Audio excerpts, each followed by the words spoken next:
All right, Dylan, what's up, my man? Welcome to the GSD Mode podcast, my friend. Yo, thanks for having me. Yeah, no, I'm excited, man. I'm really excited for this, dude. I mean, you're a young dude that's had a lot of success over the last 6 years, jumped in, got your entrepreneur start, at 22?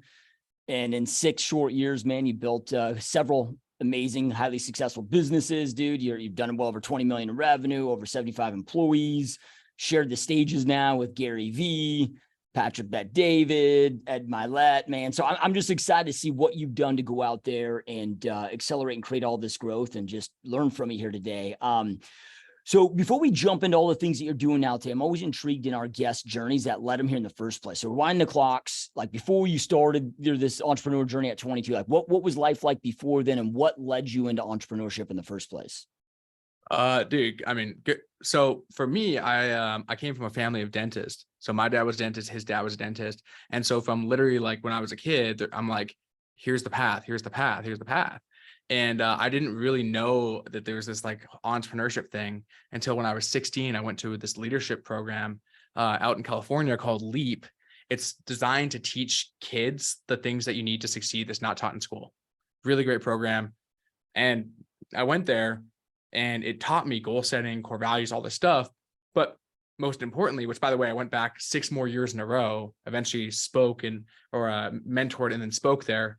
But my first year I'm sitting with this guy and he's like in his early 20s and he's talking about, big stuff like millions and this and that. I'm like, dude, what the heck do you do? And he's like, I'm an entrepreneur. It's like, what the F is that? Like, that sounds cool. And so, he describes, I'm like, that's exactly what I want to do. He described it as this: I go add value to the marketplace and I get paid for it. And the cool thing is I'm not tied to this or that because I'm always evolving and creating as the times change. And I went back home and for the next 12 months contemplated, okay, am I even going to go to college? And I ended up going to college, tried to do some like side hustle stuff while in college. But in my 4th year of college, I started the business in the summer, going into my 4th year. And I said, Dad, I'm going to run this business and give me a year to become financially independent. If I don't, I'll go back to school. If I do, then this is what I'm doing. He didn't talk to me for 6 months. A year later, I didn't go back to school, didn't have to. And that was the path on. Yep. That's why. So he wasn't supportive. So you guys just kind of had that 6-month pause until you were. Look, so the thing with my dad is like, he was the guy who he would change his flights home from business trips to come watch my soccer game and be there. Like ultra supportive, fantastic human being. But when parents want the best for their kids, they want safety, they want certainty, they want control. And so they're going to put their bias on you, on a kid to make that happen. And so unless, dude, I'm sure you, me, like as entrepreneurs, we understand like my kids, dude, they're going to be picking their own path from like the time they're super young. They're going to be reading the books, but that's the old school way. Didn't have that. So now he's like one of my biggest supporters, right? He saw it work. In fact, he there's a book called Stay Positive by John Gordon. John's wife, Catherine, sent it to me a few months back. And my dad came to visit. It's sitting on in my kitchen. And he says, what's this? Well, the whole weekend he was visiting me. He was out laying by my pool, reading the book. And he now says, Dylan, when I'm faced with decisions, I think, how would Dylan handle this? Because he sees me as a light of positivity and optimism in a world where he used to be a realist. Yeah, that's so awesome, dude. So, so then that first business that you started, what your, 3rd going to 4th year of college, was that agency box? Was that where that started, or was it, some other journeys that eventually led to that? Dude, I'll tell you the first business I started. The first business, a real business I started and made $1 million in my first year and a half. But you probably won't believe me when I tell you what I was doing. I wasn't selling drugs. I wasn't selling electronics. I was selling real live animals called a sugar glider. They're effectively flying squirrels. I lived out of a broken down 1990s ambulance that you had to start with a screwdriver and drove around the country going to different trade shows for weekends, living at a Motel 6s, selling these things for $700 a pop. Yep. Who's buying them? Like, what's the purpose of buying them? So look, they're like they're like this big. I'll send you some like a picture after. But what we do is they live like the same lifespan as a dog, like 10 to 12 years, and they're super affectionate. So for someone who maybe is allergic to dogs, or they don't want a dog, or they're in an apartment, they can't have it, you get this little cute animal, it sits in your pocket all day long, and it's just like the most loving little thing. And so families, kids that have, we had people with disabilities come and buy that could never have a dog. So it was super fun. And like, thinking 21-year-old Dylan traveling the world, like it sounds like a dream job, uh, until 4 years later, and you're still living out of Motel 6s in a broken down ambulance. You have no life, and all you're doing is scrolling up cash. Like, what's that good for? Yeah. So, yeah, I mean, look, it was an interesting business. I learned more in my first 6 months of doing that than I did in the 3 years of college I had before that. School of Hard Knocks definitely showed me a lot about business. Yep. Yep. All right. So you're doing, and I could ask a bazillion questions about that business, but I want to get into more of what you're doing now today. So then, all right. So you're on the road a lot. You're like, okay, this, entrepreneurship is for me. I've learned a lot here. What was the next then path after that? So the reason I got into that business is a mentor of mine. In fact, funny enough, that I met at that leadership camp way back when, is the one who got me into it and guided me. And I was like, I would have never been able to do it by myself. I would have never, I wouldn't have made a dollar. It's like, in the fastest way to get anything you want in life is to find someone who has it and convince them to show you how to get it. That's what he did for me. He showed me the step-by-step blueprint to make it happen. And so then I thought I was the god, 24-year-old Dylan, just, done millions in sales, selling freaking squirrels, flying squirrels. Or my friends called them monkeys or rats or whatever, right? Everyone had a different name for them. My grandparents made fun of me. Like I was the talk of the town, and at every family dinner, that was what came up. How are the squirrels, Dylan? But ultimately, I thought I was responsible for the success, and I didn't see that it was him. So then I'm like, Dylan's a god. Let me go do something else where it's more rewarding, and grow and blow it up. And so I went to China, took my life savings, invested it into electric bicycle company that ultimately failed like a month later. Long story short, $50,000 in debt, back at my parents' house, saying, hey guys, I'm here to visit, because I had nowhere else to go. Took all my like childhood belongings, sold them on Craigslist during that week, saved up enough money, got a job, like worked my way back up. Right. So it's like, I went on this thing, had a crazy experience, realizing that I need to learn before I can earn, because I'm not the guy who, I want to be the guy driving the Lamborghini that's doing all the cool stuff that I see on Instagram. But the stuff you don't know is that guy went through shit. 90% of the time, unless he's a trust fund baby, he went through some shit to get there. But most people don't share that shit. So we're in a society right now where everyone is thinking that they deserve something they don't deserve, because that's what's being said in the media. Yeah. So yeah, then humbled myself, went back to selling squirrels. and then saved up enough cash to pay off my debt, and then move into the marketing industry. So that's like the story arc of like a 6 year of like up and down, up and down, up and down, to the inception of what I do ultimately now. Yeah. No, I love it, dude. Yeah. I mean, because to your point, dude, when we were talking before we hit the record button about, Think and Grow Rich, and as Napoleon Hill talks about, like the amount of success that you create is in direct proportion to the amount of temporary defeats that you experience. And like what you're saying is the world, social media, society doesn't see all of those temporary defeats, but you had to, overcome some of that adversity, man, cut your teeth a little bit. Yeah. So then what led you to the marketing space, dude? So crazy enough, most people back in the day, we used to have these things called televisions. They would sit in a family house, and you'd have this other thing called a cable box that you'd have to pay a monthly fee for to watch all these channels. I don't know if you remember this, but I'm joking, obviously, right? But the thing is there was, on the remotes, there was one button that I would have my finger on the whole time. It's the return button, because when a commercial would come on, you'd hit the last button, it would take you to the last channel you're watching, and then when the commercial comes there, you go back and you flip back and forth between your two shows. For me, I used to flip back and forth to the ads. I preferred to watch the commercials than the shows, because I was fascinated as a kid. I'm like looking at a Coca-Cola ad and I'm looking at the way that they're doing stuff. I'm like, okay, they have a black guy, they have a brown guy, they have an Asian person, they got a white guy, a girl, an old man. I'm like, as a kid, I'm like seeing how they're doing these things to appeal to a certain audience. And so for me, it was interesting seeing, just seeing the psychology behind the way marketing was done.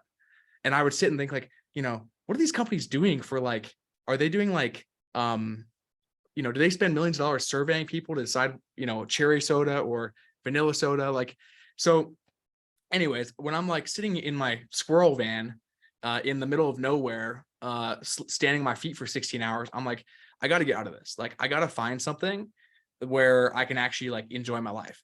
And so I'm just like, I'm sitting here, I'm seeing all the Facebook ads of the gurus.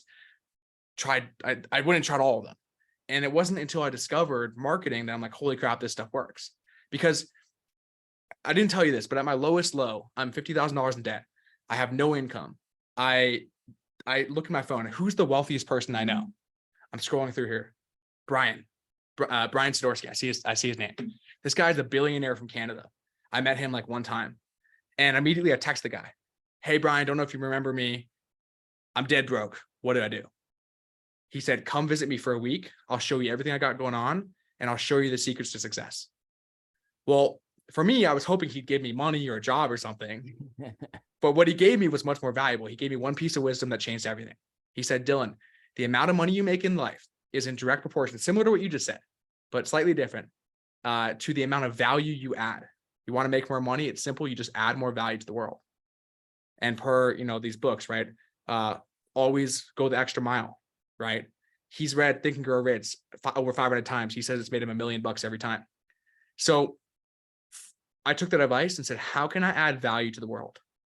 Okay. What if I can get people, businesses, more leads and buyers for their business? Well, if I can get someone to pay them $100, they'll pay me $10 for that $100 person all day long. And so then I went and did it for real estate agents. And that was like Dylan's day zero of marketing. I was selling real estate agents leads. That's it. Yep. So, okay. So you're and that's where you're starting. So you're helping business owners go out there and generate all of these different leads, helping them run their marketing, their ads, whatnot. At what point did that transition to, because now today it's Agency Box is more of a B2B. Yeah. So I'm sorry we've spent 20 minutes driving to where we're at. I probably could have given you the 30-second answer. I love it, dude. I love hearing the stories, man. but yeah, so what happened? So I started the marketing agency. I was doing real estate stuff. And then I started having people come to me and be like, Dylan, like, I see you're doing a good job for XYZ. Can you do it for my industry? And so my agency was called Real Estate Growth Solutions. I just took out the real estate and said growth solutions marketing and just started marketing to everyone. But then I noticed something really peculiar. There's all these guys that I've never heard of that have hundreds of thousands of followers on social media, and they're getting these blue checks and they're seen in the media. And I was like, what's going on here? Well, there came this time where people wanted to effectively purchase clout. They wanted to buy their way into being reputable. And so I was like, well, why don't I figure out how to do this? And I can start selling what became personal branding packages. So I figured out how to, connections with the press. I figured out how to help grow social media accounts, how to get people verified before you could pay $12 for it. And I built what's now Mindful Agency, which is it's a branding firm. We help people build and establish their brand. And then meanwhile, I'm like building the business while trying to run the business. And I'm like, I wish there was a better way. So I created my company called Agency Box, which is effectively a platform that other agencies use to manage their business for them. So we can do in Agency Box, a solopreneur can run their entire business that typically would take about 5 people to 10 people to run that same business. So for me, I built I wish I didn't have a $200,000 a month payroll. I wish I didn't have all this stuff. Let me create the platform so other people can use it. And so now I have both companies, and that's how I've done $20 million in revenue, 75, almost 100 employees now that work for me, not contractors, vendors, freelancers, like people I pay every 2 weeks that get a check. And super rewarding to be at where I'm at now. It's also crazy stressful. Every time I'm hitting send and out of my bank account goes a fortune of money. But to be able to see, like I was just talking to one of my employees in my office here right before we got on. And this kid, I didn't know this till now. He's been working with me for like a month. He came from Congo at 9 years old. His entire village was burnt down by a volcano. He got refugee status, came out here. He hasn't seen his family in 19 years. Guess what he gets to do this year because of the money he's making both working with me. Before the end of the year, he's going to go visit with his wife and his kids, his mom and his dad, who he hasn't seen in 2 decades. Yeah. That's cool. That's awesome, dude. That's awesome, man. So, all right, man. So, of course, I got a ton of follow-up questions about, our audience are real estate professionals, right? And of course, branding, marketing, all of that is so imperative in this digital era that we are in. Well, it's always been important, but, especially more so today. But before we get into that, dude, what has been, because to scale as fast as you've scaled, what have been some of the challenges, the obstacles that you face? Because a lot of people don't realize until you've experienced it that, man, growth pains can be harder than slow pains, right? Like, what has it been like managing this type of growth and being able to scale at the level that you have? Oh man, it's like many stressful nights and sleepless. So if I were to go back and do everything over again, rather than going from 1 to 100, I probably would have gone from 1 to 5, 5 to 10, 10 to 15, and gone gradually. And now, if I were to start something new, I know the roadmap. I'm like, okay, I know what I have to do here and here and here and here to make it there. And so I'd build it with stability, because what happens is when you scale, shit breaks like crazy. Like customers saying, hey, this isn't, where's this at? The worst thing I ever did was give all my clients my phone number, where I'm getting calls at 2 a.m. and talk about having one client who's, when you have a client or two that are paying majority of your revenue, and they're like, you pretty much have to serve them. You're on with them. I'm on with them all, they're calling me at 2 a.m. I'm picking up the phone. So when stuff breaks, it makes life very stressful. So for me, it was the biggest observation challenge is like, okay, you got to make your customers happy. So it's important to sell, to make sure you're selling your customers, but with the right expectations. So now what we do that's very important is every time someone buys something from us, the next day they get an onboarding call where the person goes through line by line. Here's exactly what this is. Here's exactly what this is. Because salespeople are salespeople. Real estate agents are real estate agents. They will say what needs to be done to make a deal happen. So you can't always ensure that salespeople are going to, like, I can give them a script. I can have quality control for reviewing their call recordings, but you always need to make sure that the fulfillment is there. So that, and then the second thing that made things a lot less stressful for me was weekly updates no matter what. So now every client on Friday gets an email saying, here's what happened this week. Even if there was no update, saying no update is an update. And streamlining communications and correcting expectations now have allowed us to step back and then scale again, right? And we probably won't have to have another step back, 2 steps forward, 1 step back. We can just keep going forward. Yeah. What would you say has been, some of the learning lessons that have helped you really hone in on, like, when it comes to the hiring process? It's like a lot. That's a learning curve that we have to go through, right? Like, usually we're not very good at in the beginning. Maybe you were, but, when it comes to going out there, like getting the right people, especially doing more scaling fast, is like, unless you're going out there and getting insane VC money, it's like, all right, like, we can't always afford to get these hires wrong either. Like what have you found to be, something that's really important, or things that are really important when it comes to that hiring process to make sure you're getting the right people? So that's a phenomenal question. And my hiring process is incredibly robust. I'll give you the high level, and if you have further follow-up questions, you can. We treat hiring in the same way we treat sales. Every single time we're talking to prospects. So we're prospecting, right? So I have a whole division in my company. I have 7 divisions. Division 1 is recruiting and hiring and training, where we literally have a whole team. They go into Facebook groups where, like, let's say like a closer's Facebook group, or that Facebook ad buyer Facebook group. We go in there, we post postings, we get people into our ecosystem. Now here's our hiring process. We can interview 100 people in the time it takes a regular company to interview one person. How? We use an app called HireFlix. Now, HireFlix, it's an AI interviewing tool. So we pre-record questions. Tell me about yourself. What would you do in XYZ scenario? And we do this, and then we send them the thing. They respond to it, and it scores them without us having to even talk to them. So the first round of interviewing is done all through video conversation with a tool, AI tool. Then from there, we look at that. People that pass, we IQ test them, aptitude test them. And then from there, the successful applicants get on with one of my hiring managers. The important things there, right? If you're a small team or a solopreneur, you'll never be able to do what I just described. So what's important is you need to be pitching your business the whole time. One of the big reasons that people say I can't get the right people isn't because they can't get the right people. It's that the right people don't want to work for your company. You have to sell them. We have a script. They have a script they read. The company's been around for this long. This is what we do. Here's our mission statement. Here's about the founder. Here's the culture we have. Screenshots of our Slack channels. One of my guys got married recently, and we had dozens and dozens of people congratulating, celebrating in the Slack channel. Like, we make working here fun, and we show that in the hiring process. Yep.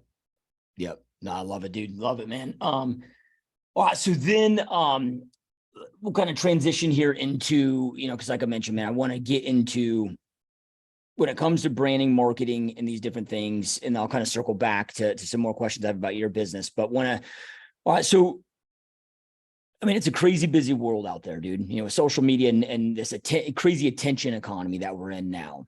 And here's the cool thing too, is you have a lot of experience of working with real estate professionals, right? So, from a branding perspective, what are things that are imperative today for any business owner? But again, our listeners and those watching, listening, real estate professionals, to make sure that they're hitting when it comes from a branding perspective. I know that's a loaded question there, but place to start. So I look at social media as it's like a pyramid. It's like a pyramid. At the bottom, you got to have authority.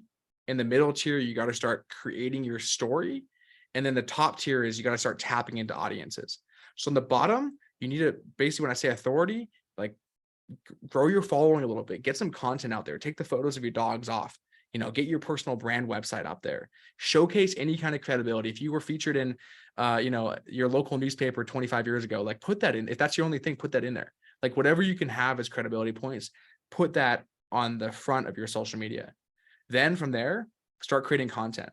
Now there's people are overwhelmed. Business owners are overwhelmed by content creation today. Like you and I, we're going to sit here for quite some time. A lot of people don't have this kind of time to do this, let alone do multiple stuff like this to get the content that they can use on social media. So what's the solution? Well, the solution is tap into the tools that exist to speed up the process. There's an app called Big View, BIGVU. So when I tell you this, it's going to blow your mind, because it gives you the ability to create video content starting from scratch with no idea to having a fully edited captioned video in less than a minute. What it is what you do is you put your idea in, and we're talking about AI, and AI is kind of scary because it's going to take over the world, but there's so much that I'm using that's capitalizing on it. So you put in the idea. So let's say I want to talk about, let's say I'm a real estate broker and I want to talk about why agents should come work for my brokerage, right? All right, I put that in there. It'll give me 5 ideas. You tap the idea you want most. So say we have the best commission structure of any brokerage in Phoenix. Let's just say, for example. So they tap that idea. It'll write the entire script, but better than that, you record on the app. It gives the script like a teleprompter right next to your camera. So you read the script off of it. And while you're recording, it looks like you're not reading. You hit next, it'll add the captions, you export it, you can upload it. So in 2 minutes, you could have an uploaded piece of content done. Yeah. So creating content and not making excuses. That was like the middle branch. And then the top of the pyramid, just to wrap that thought up, is you got to find ways to tap into other people's audiences. building an audience today is hard, or it's hard to get organic attention. So figure out ways you can do partnerships with people, collaborate with people, do videos, get on people's podcasts, anything you can do. If you get in front of, even if someone has 10 listeners, if one of those persons follows you, maybe they become a customer, that's worth it. So do what you can to get exposure. And the pinnacle is if you can get on stages and speak, that's the ultimate thing of building your brand. Yeah. Yeah. Cause I mean, really today, I mean, you've got two companies, right? I mean, and you might have others as well, but I mean, you've got your software company that's helping people kind of run their whole entire business from, and running all their, digital social media posts, all of that. But then you guys are helping people go out there and build their brands with these strategies, right? So even if we were to almost dumb it down even further, dude, of like, because I think that at least in the real estate space, dude, right? I mean, in your world, in the digital marketing world, it might be, different, but a lot of people don't even really understand at a core level, like the difference between like, what is a brand? Like, what does that even mean? And how do I build the brand, and how does that tie into marketing? How does that end up tying into sales? So speaking of that, like how do you define a brand? Like what would you get people's head wrapped around in a way to think of it when it comes to building my brand? Because a lot of people think it, dude, it's just a logo, get my brand colors. Now I got my branding. I mean, look, like you've done this, you're creating content. Like, how do you see it? What do you like for real estate professionals? How do you define a brand? Well, I mean, like, okay, for an individual agent, I'm like, dude, it's your name in your face, right? I look at it of, okay, when people like, okay, if I were to say The Rock, right? The Rock, Dwayne The Rock Johnson, right? Okay, like everybody instantaneously, first 5 seconds, you have an image of who that person is in your mind. So it's like, okay, when people think of your name or they see your name, like what's that first 5 second, 10-second mind share that's taken up of what they perceive you to be or who you are. Yeah. Okay. Yeah. And so I think I agree with that, by the way. And I think that the question is, what moves the needle for you? If you're selling homes, it's selling homes. If you're investing in deals, it's raising capital and finding deals. If you're running a brokerage, it's recruiting agents and marketing and selling homes, and maybe production on your own team if you also do production. And so what moves the needle? For me, what moves the needle is high value relationships and connections. So for me, building my brand, it's about how do I create content and do stuff in a way where I can connect with high value people. I don't sell on social media. I don't pitch. I just talk about the cool stuff I want to talk about. And it gives me the ability where I'm around high level people. They're like, okay, I mean, you're doing something cool. I don't really know what it is. Like, let's like grab coffee and chat. And so I think for like, let's say like a broker, you need to be, so what moves the needle for a broker, like, let's share the wins our team is having. Let's share the culture. Let's share how great our marketing is, and just narrow in on that. But don't waste time on, there's a lot of time wasters. Like, just focus on the thing that's actually valuable to your business. It's like, dude, you don't need a redesign your logo and your brand identity kit 25 times. Go get headshots for your whole dang team. Like, Yeah. I don't know. That's my thoughts on it. Yeah, love it. All right, dude. And so I mean, you've had a lot of experience of working with those in our industry when it comes to running their ads and managing, whether that be, I don't know if it's Google pay-per-click or Facebook paid ads or what that is, but what like, okay, in your experience, those that had success with that versus those that don't, like what are the things that people that are having success with it they're doing, and then what are maybe those mistakes that, all right, like these are the people that flop when it comes to that? Yeah. So give me like a more defined example. So like a broker, an agent. Like, Yeah, we'll just say an agent, right? So okay, they're trying to go out there, get buyer, let's just say buyer clients. Agent okay. in Vegas trying to get buyer clients and running Facebook ads. Yeah. So the thing is I can get someone to raise their hand and say, hey, I want to work with you for like $5 to $10. I'll go run an ad. Someone will raise their hand. And the thing is the people that succeed with it are good at follow-up. They're good at taking the lead. Like, I could take the person who raised their hand, I could put it into a Google sheet and that person's going to turn that into a potential, and they're going to keep calling. And so the way I look at it is you're getting someone to raise their hand. I'm interested, but people get all this fear. It's like, I don't want to call them. I'll text them. Let's do the follow-up email sequence, and hopefully they respond. That never works. I work with my clients to set up systems where you're going to get a response. It's either a F off, stop calling me, or it's a I'm interested, or it's a hit me up later. And you get an answer, or I'm going to stop sending you leads, because every single lead that I'm sending you is costing money. So look, if you're like scared of getting on the phone and calling someone, don't run Facebook ads. You're probably better off going to networking events and handing out your business cards, hoping someone's going to call you. Yeah. Yep. No, I love it. Couldn't agree more, dude. So then I know I'm kind of jumping around here a little bit, but circling back to the branding, because man, it's such a noisy world out there, right? I mean, again, I know we've entered this, crazy attention economy, I guess, if that's, what you want to call it. But it's like, not just competing against other broker owners or other agents. It's like, dude, you're competing against, I mean, you mentioned Coca-Cola, but it's like everybody's attention on these platforms. What does it take to get that attention in order to be seen as that authority figure, in your space, that personal brand? And I guess this is where I'm trying to go with this is like, what are recommended strategies, when it comes to, how much content should we be creating? Like what should that release schedule kind of look like? Like how much does it take? So it's like the question I would ask back, right? And I'll give you the answer, but the question asked back is like, do you want to be the guy? Do you want to be the number one guy in your area or whatever your demographic, whatever it is? Or are you just doing it because it's what everyone says?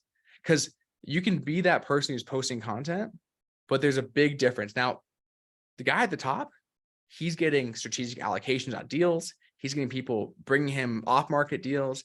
He's getting buyers hand in fist. He's expanding into new markets. And so like, if you want to be that guy, then the strategy to be that guy is create as much content as you can, collaborate with high level people, and get in front of other people's audiences.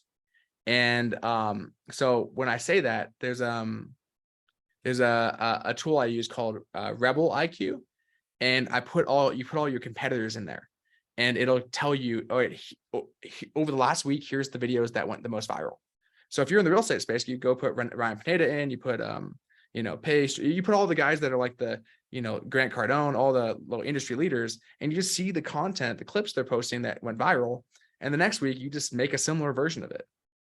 Yep. And you hone in on that, and then you start getting traction. And now you're going to do a collaboration with Grant Cardone, and things can skyrocket quick. But that's kind of the thing. Is you gotta build your brand, and you got to collaborate with like the leaders.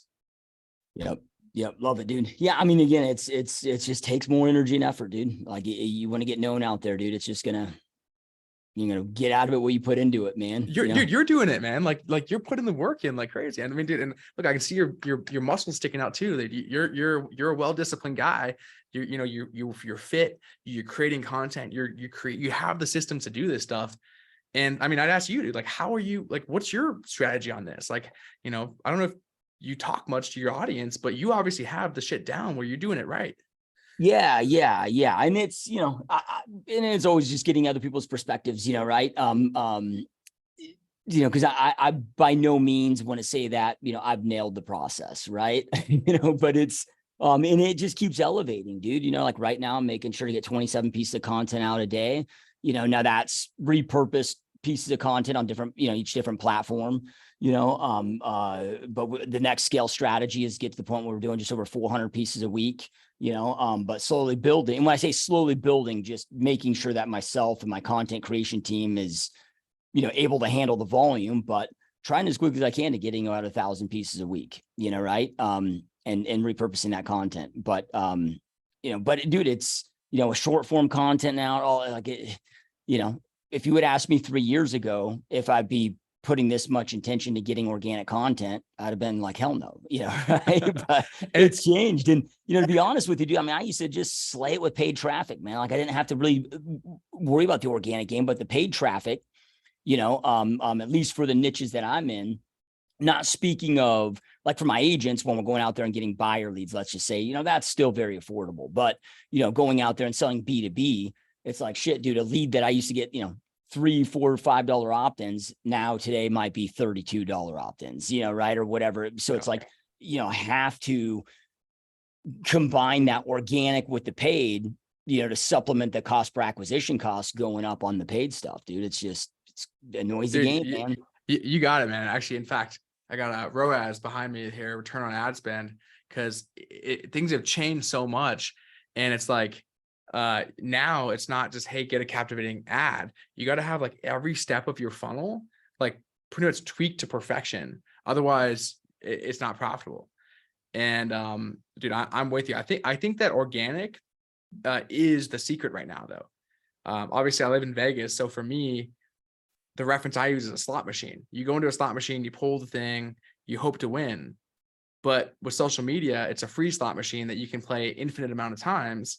Just keep putting the quarter in, pulling the lever, posting content every day or multiple times a day, 27 pieces a day. And something's going to hit. Yep. Yeah. Yeah. And it's been, it's been pretty interesting watching the growth with this stuff, dude. And in the beginning, man, it was, it's overwhelming. It seems to be a pain in the ass, but now I enjoy it, dude. Now it's, it gets to a point where it's exciting, but it really comes down to systems, dude, at least for me, man, right? Of, when I'm just sitting there thinking, well, I got to stare at my phone all day long. It's like, okay, how can we batch this content? How can we put it out there? And speaking of that, now you've given some great systems already, but one of the dangers, I guess, of this world that we live in is, yeah, man, you got to be creating a lot of content, but it's so easy to get sucked into, not being a content creator, but a content consumer. What are suggestions that you have there? Because it's like, all right, like, yeah, we want to be creating, posting content, but then we want to be engaging with our audience, but not getting sucked into that negative vortex of, because next thing you know, you can just be dumb scrolling for 2 freaking hours on one of these damn platforms, right? Yeah, there's one thing that changed my life with social media. It's an app called OneSec. So I'm going to open Instagram up real quick here and you'll see what happens. So I go to open Instagram and now it immediately switches to this app. It's going to make me wait 5 to 10 seconds before opening Instagram up. So it's going to count down. At the bottom, it'll tell you how many times I've opened Instagram for the day. 17. Okay, it's not bad. I was making sure it wasn't like 100. And then, so then I hit continue to Instagram and it'll open up Instagram. So what's happening here is it's giving me, and you can set this up for every app, TikTok, everything. It gives me the ability to be intentional with my actions. I'm opening up Instagram to do blah. And if you ever on an airplane, next time you're on an airplane, sit there and watch. It's the only time you get to sit next to someone and kind of peek into their phone. You don't really get to do that in the world. So just sit back in your chair and like watch the people next to you on how they use their phone. You'll see one thing happen over and over again.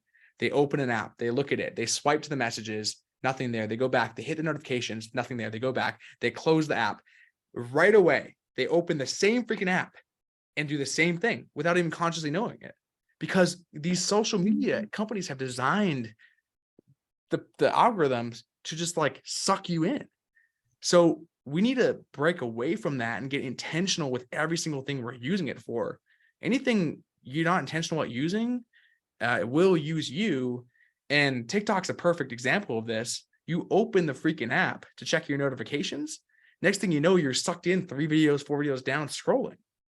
So this app I like because it gives me 10 seconds to sit and say, okay, what am I actually doing with this? Yep. No, I love that, dude. All right. So one of the, questions to ask you, if you will, and I usually don't go, try not to go off of these. But this one really piqued my curiosity, dude, of, put on here how mindfulness plays a role in personal and professional success. So what do you mean by mindfulness in I mean, dude, how, what do you think about mindfulness? Because I want to make sure I speak in terms of, we're speaking the same language, but what does mindfulness mean to you? Mindfulness, just, when I just awareness, dude, like self-awareness, but also like when it comes to just the busyness of entrepreneurship, it's like, okay, figuring out ways to also stay grounded, figuring out ways to Like as driven entrepreneurs, it's very easy to never be satisfied, but figuring out, okay, how to keep that fire and that drive, but then also, enjoy the process too, right? Like what's that about? Like, I don't want to be, this hardcore driven, successful entrepreneur that just is a fucking grump, right? And so, enjoying life, enjoying your family, enjoying the process, enjoying the moment, having internal awareness of who you are, I guess that's when I hear the word of what it makes me think about. Yeah. So as things get bigger in business, the problems get bigger. And I wish this wasn't the case, but the amount of BS that you have to deal with just gets more and more and more, to the point where there's things that would have made me literally cry 5 years ago that will happen and I won't even blink. I've been desensitized to shit in life because of so much shit. Like I'm trying to freaking change the world and do big stuff. And my mission with Agency Box is we're revolutionizing the way that that businesses operate online. We're creating systems to make it so that businesses can scale profitably without having to do everything themselves. And really, and then with Mindful Agency, we're helping brands develop into their true story. So it's like I have really powerful missions behind what I do. And I guess on the question of mindfulness, I have a pretty robust mindfulness practice I do on a daily basis to make sure that I'm staying aligned with that. Because dude, honestly, the real answer is that there's been times in my business life that I have sat and said, if I don't wake up tomorrow, I wouldn't be upset about it. Yeah. Because it gets hard. And I would never think like that. Like I'm not about to go jump off a bridge, but I'm like pretty stressed out doing what I do. So in order to push through that, and dude, I've been through I'm 28, but I don't know, I've lived a lot of life or something, because I have more stories than my grandparents do. Yeah. And I think it's just you need something to, whether it's your faith, right? Some people have religion, some people have a support system, some people have AA, right? Alcoholics Anonymous, they go to that group, men's groups, everyone has their thing. For me, I meditate every morning, and that keeps me, that's my my thing. Yeah. What is, because I get asked about meditation a lot on this podcast. I mean, what power has it?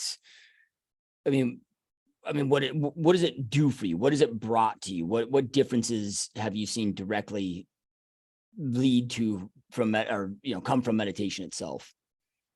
So the thing people typically talk about is that meditation helps people stay grounded, relax.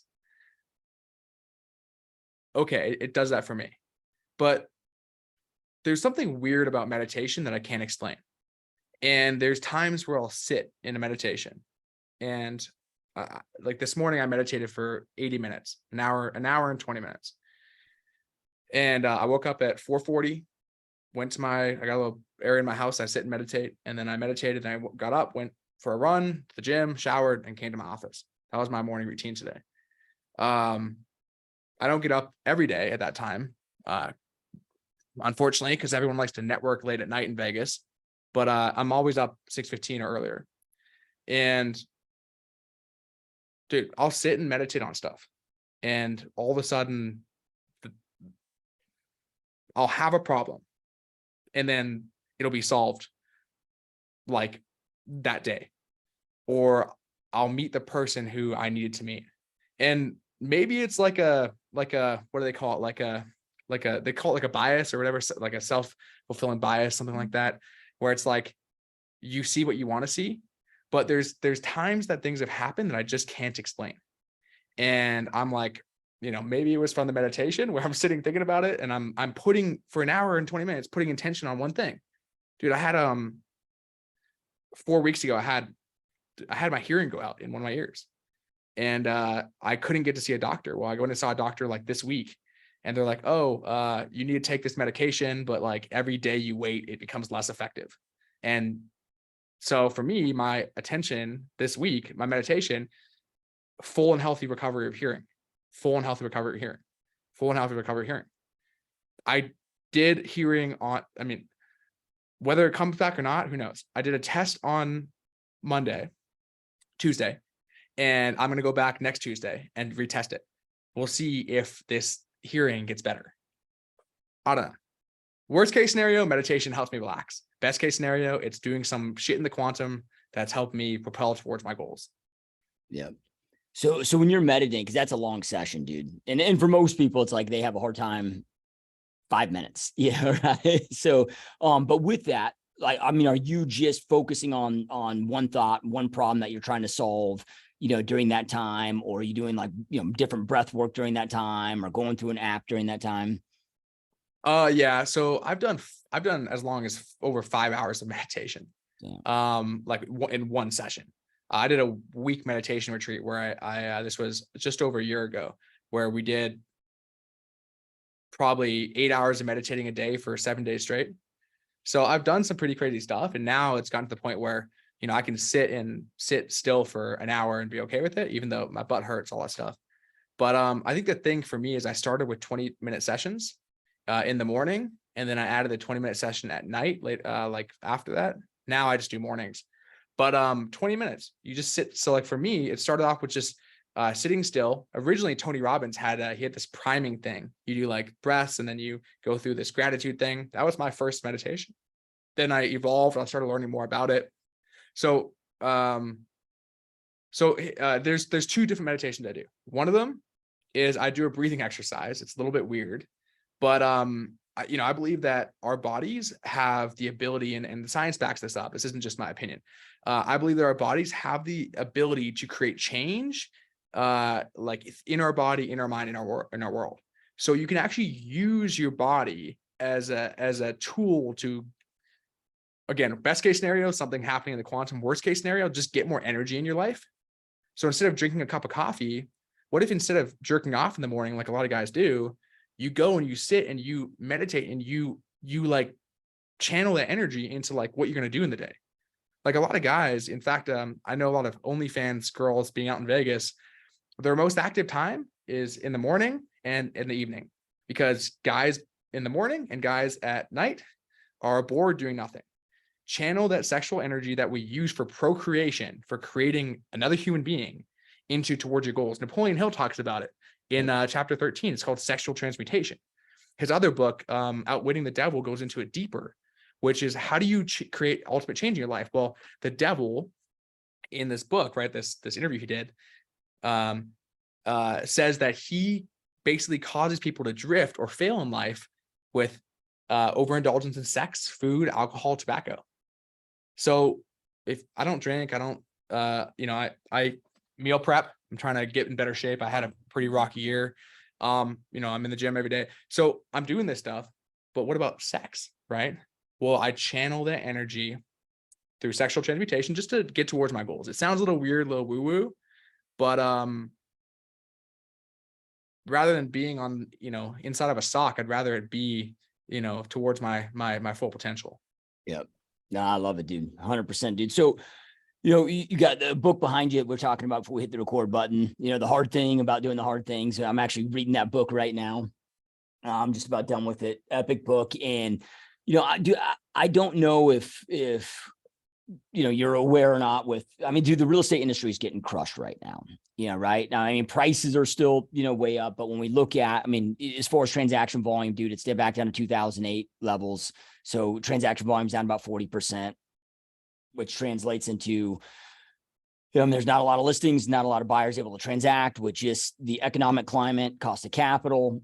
So where I'm going at with this is a lot of agents, team leaders, and broker owners are having the toughest year of their career right now. A lot of people struggling, dude. And I know you don't build what you built without going through some insane struggles. What recommendations do you have that you have found to get you through those hard times, to keep pushing through? Because it's easy to want to give up. It's easy to want to quit. But dude, to great success takes perseverance, takes grit, takes all those things. Like what are things that you found for you to get through and push through those tough times? luck. So anyone going through hardships, I deeply resonate with that. Like I'm not immune to that. And also this is a crazy year. We're in economic challenging times. While the media might not talk about it, the price of houses might not talk about it. People aren't listing their houses because, because it's hard to sell. People aren't buying houses because rates are so high, and there's still uncertainty what's happening. So I feel for anyone who's going through that. With that, it's like those days where I told you earlier on, I was like, if I don't wake up tomorrow, like I'm okay with that. The thing that pushes me through those hard times is there's a guy by the name of Ed Milet. He wrote a book called The Power of One More. Actually, he had a launch party. I went to his house for it in the fall, and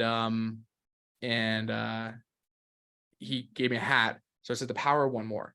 And it's when you feel like giving up, when you feel like it's the end of the road, just give it one more day. Give it one more rep, right? Your last rep is the one that works the muscles out the most. If you feel like breaking up with your spouse, like just one more week, right? Let's work through it. One more time. And if you do that enough, the dark times turn to light times. You see, the sun always rises after night. And if the sun's not rising tomorrow, then there's a bigger problem going on. So if you can push through that, just know, I think it's just mentality that good times are coming.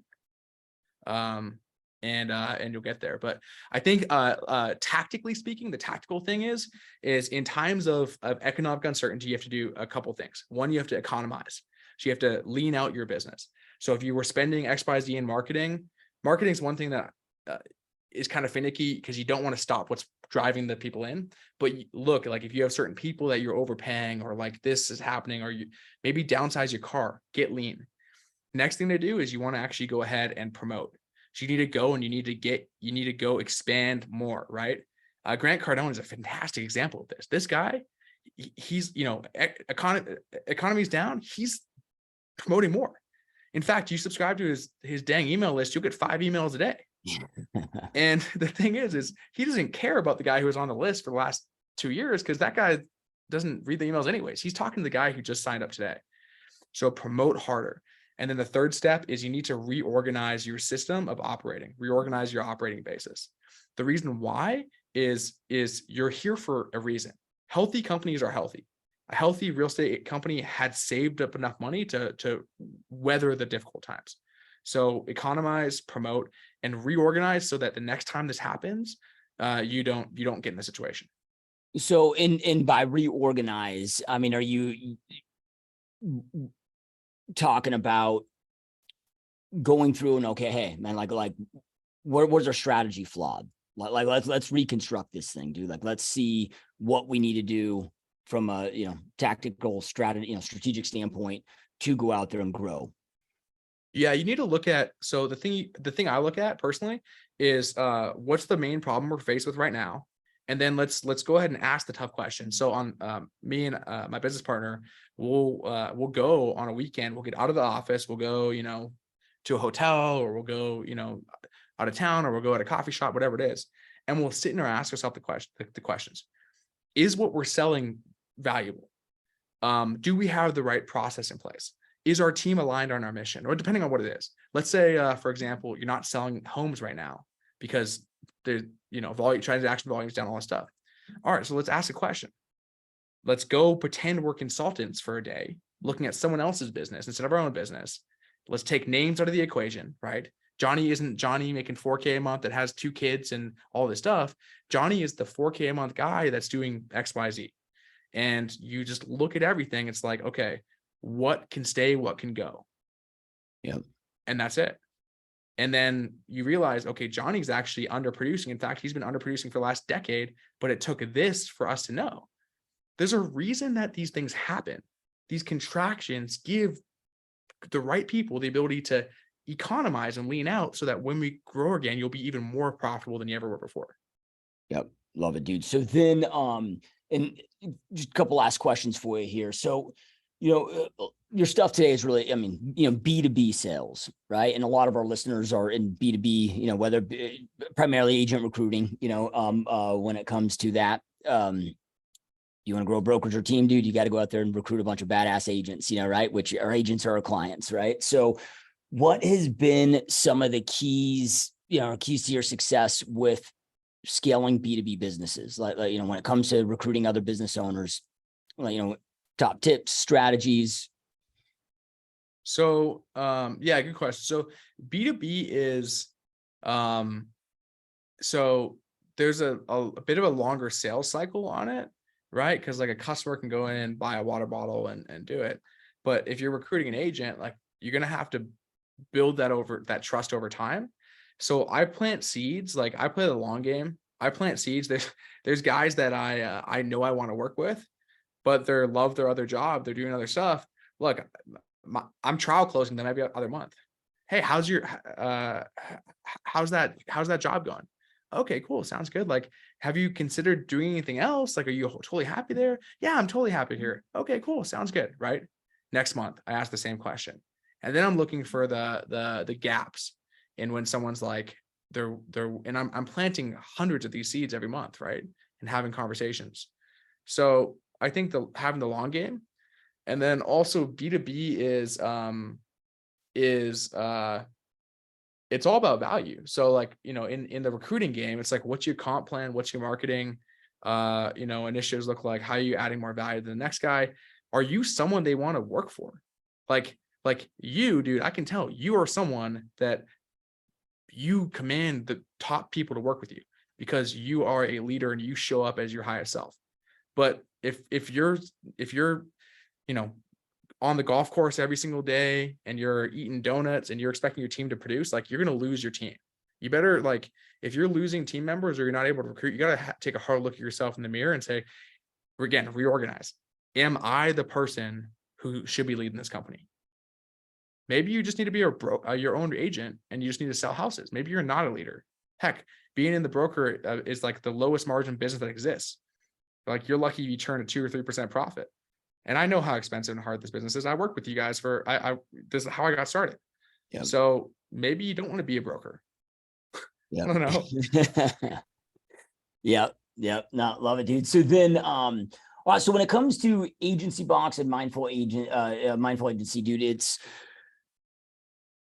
for anybody that's watching or listening that wants to learn more about those. And I don't know, I mean, I'm assuming that those could play a role for those in our audience, right? Helping them run their business and branding, all of that, helping them build their brand, but if anybody that's watching or listening to wants to learn more about those, I don't know if there's anything further that you want to bring up that, audience should be aware of how those companies can add value, to them. Yeah. So Mindful Agency, if you're someone who's looking to grow your personal brand or take your business brand, develop the story and establish more authority, we can do it for sure. It's just mindfulagency.com. Agency Box is good for anyone who's, maybe you're the guy who's like, I don't want to be a broker anymore. I'm looking for like a new thing. Well, guess what? If you can master the art of helping serve other businesses, you'll never go hungry again. Yeah. And so Agency Box gives people the ability to do that and create their next hustle. Outside of that, agencybox.com. Outside of that, everything kind of gets filtered before it gets to me. So if you're like, hey, I want to send Dylan a message, it's just Instagram's the best thing. I see like almost all my DMs at Dylan Vanas, DYLANVANAS. And look, I'm the kind of guys, if you're in front of me, I'm going to serve you until my eyes shut for the night. I will serve as much as I can. If I don't respond to you, it's because I literally didn't see it. I serve and give as much as I can to everyone that I can. Yep. Awesome. Love it, dude. So then, all right, last question for you, man. So if Dylan today, knowing everything you know now today, could go sit on a park bench with your younger self at 22, when you first started this whole entrepreneur journey, and knowing everything you know now, though, could give yourself a couple pieces of advice that you feel would have really just fast forwarded the success trajectory that you're on, what would those couple pieces of advice look like?